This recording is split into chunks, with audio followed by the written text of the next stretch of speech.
tout le monde, je suis ravie de vous retrouver aujourd'hui pour une nouvelle vidéo. Avant toute chose, je pense que vous le voyez, le décor n'est pas le même qu'habituellement, simplement parce que vous vous en doutez, je ne suis pas dans ma chambre, je suis chez mon copain et du coup voilà, c'est pour ça que c'est pas le même décor. J'espère d'ailleurs que ça va, j'ai essayé de faire un truc un peu cool, bref, on s'en fout, c'est pas trop le sujet de la vidéo. Aujourd'hui justement, j'avais envie de me poser un petit peu pour vous parler d'où le canapé, le petit plaid, tranquille, cocooning, c'est l'occasion, asseyez-vous aussi confortablement parce qu'on va en avoir pour un petit moment.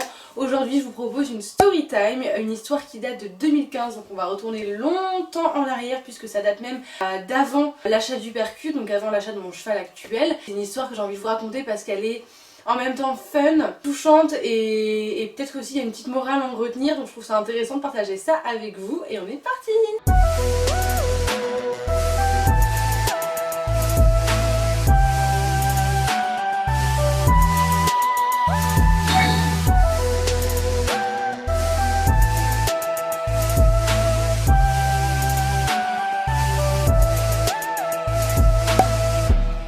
Un petit peu dans le contexte, on va parler aujourd'hui des championnats de France à la mode Beuvron que j'ai fait en 2015 à la semaine club, donc à cheval, avec, si vous vous souvenez, Star de Jaunière. Je vous remets une petite photo juste ici, qui était un cheval que j'avais en demi-pension. Je vous remets un petit peu dans le contexte, c'était la saison 2014-2015, j'avais une demi-pension donc sur ce grand cheval alezan puisque sa propriétaire était enceinte et cherchait une cavalière, et puis moi à côté avec ma poney, donc anciennement Uranie si vous vous souvenez un petit peu, sinon je vous mets notre histoire dans le petit i.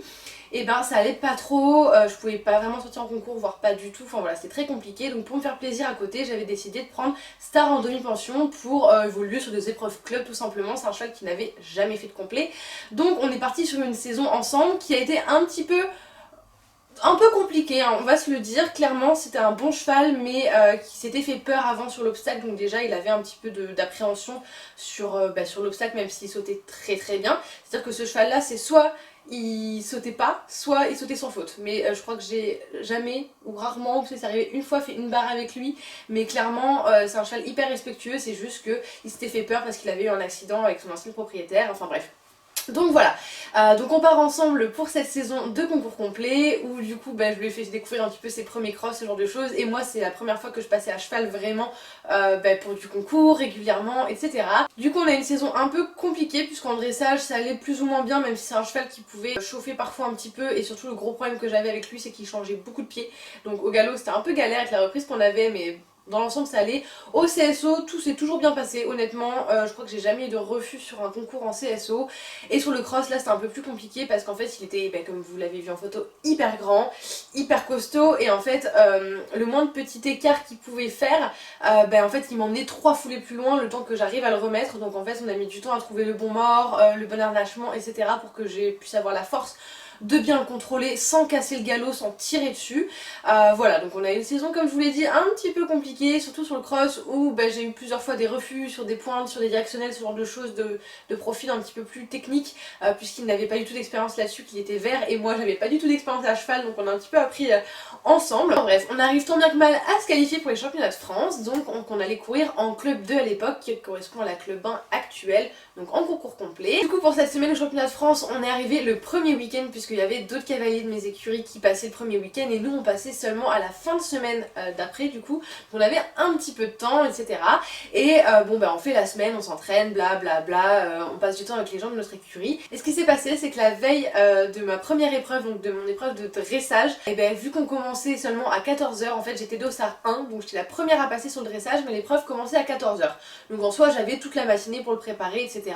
Donc la veille, vu qu'il y avait un anniversaire je crois ou quelque chose comme ça avec quelqu'un de l'écurie, on a fait un petit barbecue tous ensemble, une petite fête, à l'époque on pouvait encore faire des fêtes. Enfin bref, on a fait un petit barbecue, un petit repas tous ensemble qui a fini un petit peu tard entre guillemets parce qu'on est rentré vers minuit, 1 h à notre logement avec ma mère. Et en rentrant donc assez tard, j'ai fait quelque chose que je fais finalement tout le temps avant mes concours, que ce soit championnat ou pas, mais encore plus en championnat vous me direz, et je vous invite vraiment à le faire parce que vous allez voir que ça m'a sauvé la vie. Je recheck mes épreuves, donc mon horaire, mon dossard, ma carrière de passage pour être bien sûr que tout est ok pour demain, parce que le cheval n'était pas pianté, mes cuirs n'étaient pas faits, j'ai un produit à lui donner avant l'épreuve qui se donne 2 heures avant l'épreuve, enfin 2 heures, ouais, entre 2 heures et 3 heures avant l'épreuve pour le décontracter parce que c'est un cheval qui monte vachement en pression, qui peut être très stressé par l'environnement extérieur, donc c'est un petit décontractant, c'était à base de magnésium, enfin bref, que je devais lui donner avant. Du coup je vais sur le site du Generali Open de France, je regarde mon épreuve, donc c'était club 2 cadet, quelque chose comme ça, donc je cherche mon dossard, vu que j'étais 1, je devais être dossard 1, star de jaunière avec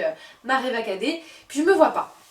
Donc je recherche, je réactualise, je me dis merde, il y a un problème, je me suis trompée. Donc en fait je commence à chercher dans toutes les clubs 2 en sachant qu'au championnat de France il y a énormément de catégories différentes puisque vous avez des catégories d'âge et ensuite des catégories de niveau entre guillemets, je dis bien entre guillemets, puisqu'en fait on a par exemple en junior, on a la club 2 junior et la club 2 junior excellence et peut même y avoir une club 2 junior premium s'il y a vraiment beaucoup d'engagés.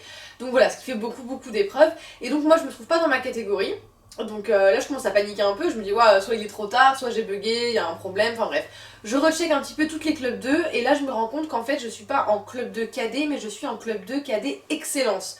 Première grande surprise puisque normalement les personnes qui sont en excellence ou en premium c'est ceux qui à l'année ont eu le plus grand nombre de résultats, de points etc. Et nous on n'avait pas fait une saison de fou, on avait fait très peu de classements et enfin bref on s'était qualifié ric-crac, bon je comprenais pas pourquoi déjà je me retrouvais en excellence, j'étais un peu dégoûtée en me disant bon bah je vais être contre des gens qui ont fait une super saison, moi c'est pas trop mon cas, ce cheval il est encore vert, bon tant pis peu importe. Mais je suis bien dossard 1 dans cette épreuve là qui est donc excellence. Et en fait, quand je vais rechecker sur le programme du Generali Open de France, je m'aperçois que mon épreuve ne commence pas à 14h, du coup, elle commence à 9h. Parce qu'en fait, celle qui commençait à 14h, c'était la club 2 cadet. Donc j'étais persuadée d'être dedans, je me suis même pas posé la question en fait.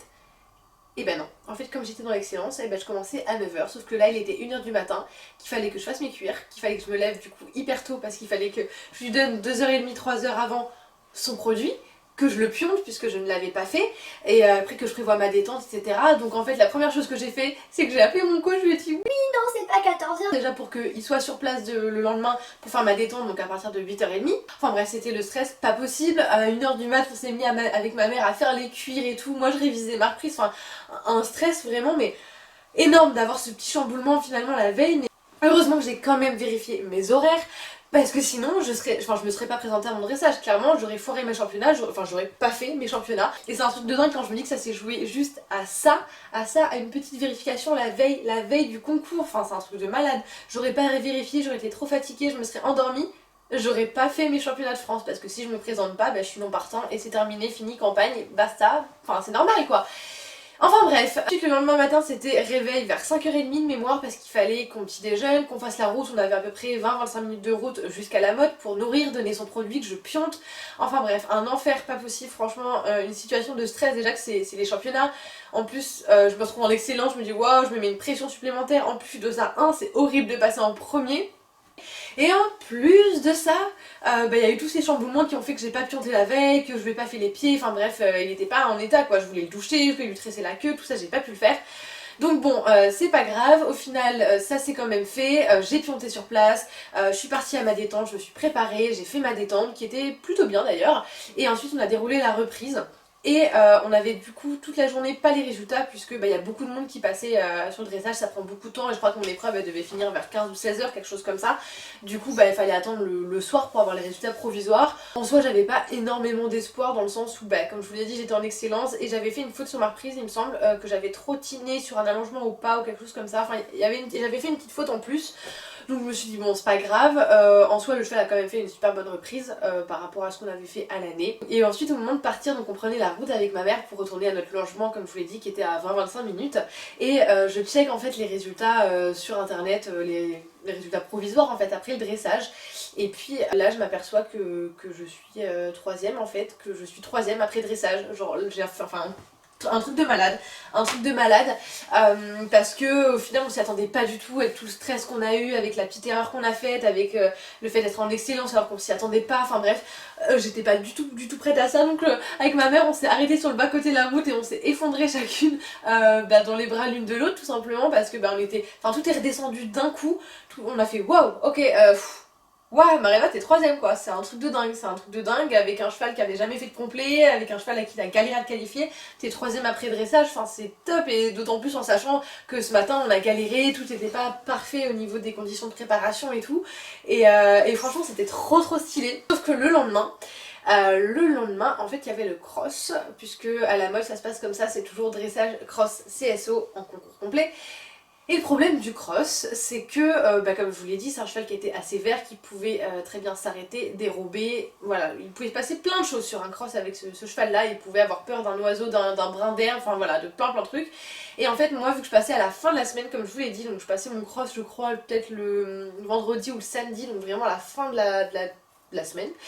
Et ben j'avais été toute la semaine voir les autres crosses de Club 2, puisqu'il y en avait d'autres, il y avait les clubs de minimes, les clubs de seniors, etc. qui passaient dans la semaine, et du coup j'ai été voir, ça me permettait de voir un petit peu les difficultés, comment le temps il se gérait, également de réviser mon parcours, j'ai fait des recos tous les jours, et en fait à chaque fois pareil, je me mettais à pression parce qu'il y avait beaucoup de dégâts sur ce cross, qu'il était pas facile honnêtement, qu'on avait pas mal de travail de biais, qu'on avait directionnel, qu'on avait des combis, et voilà, c'était un vrai beau cross de championnat.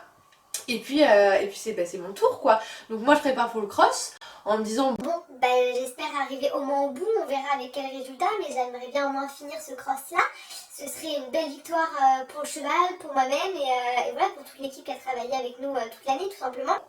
Sauf qu'encore une fois, je passais en numéro 1, donc bon, même si j'avais vu d'autres crosses, c'est toujours hyper stressant quand on est tous à la détente en même temps, il n'y a personne sur le parcours, et puis bim, voilà, moi je me trouve dans la boîte de départ, il y a le speaker qui annonce, machin, Marie Cadet avec Star de Jaunière, troisième après dressage, histoire de remettre un petit coup de pression, c'est cadeau, ça fait plaisir. Et on s'élance sur notre cross qu'on a fini donc sans faute dans le temps. Si jamais vous voulez revoir la vidéo de nos championnats de France, je vous le mets dans le petit aussi, j'avais fait une vidéo complète donc, de toutes nos épreuves, notre semaine au championnat.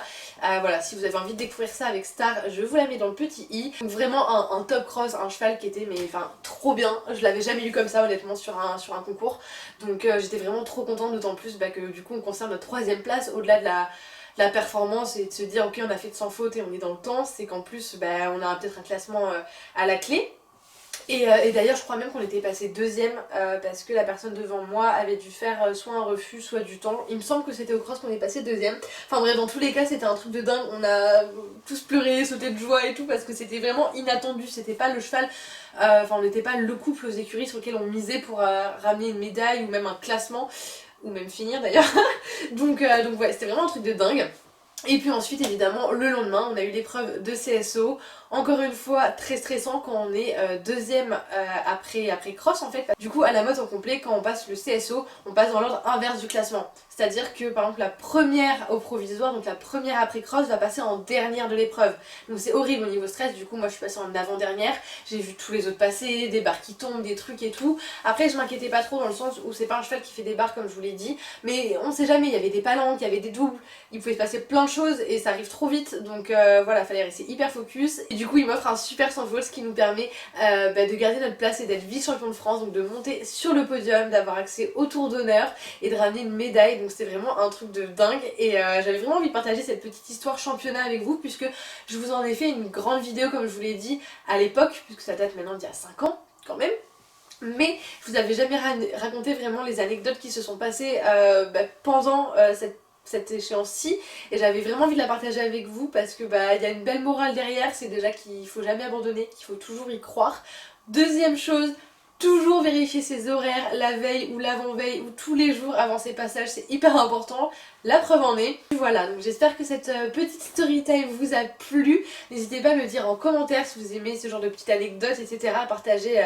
Je trouve ça hyper cool, moi perso. Enfin bref, n'hésitez pas également à m'en partager si vous en avez du même type, des petites choses comme ça. C'est hyper sympa d'apprendre un petit peu sur l'expérience de chacun, tout simplement. Et en attendant, je vous fais de gros bisous. Je vous dis à très bientôt.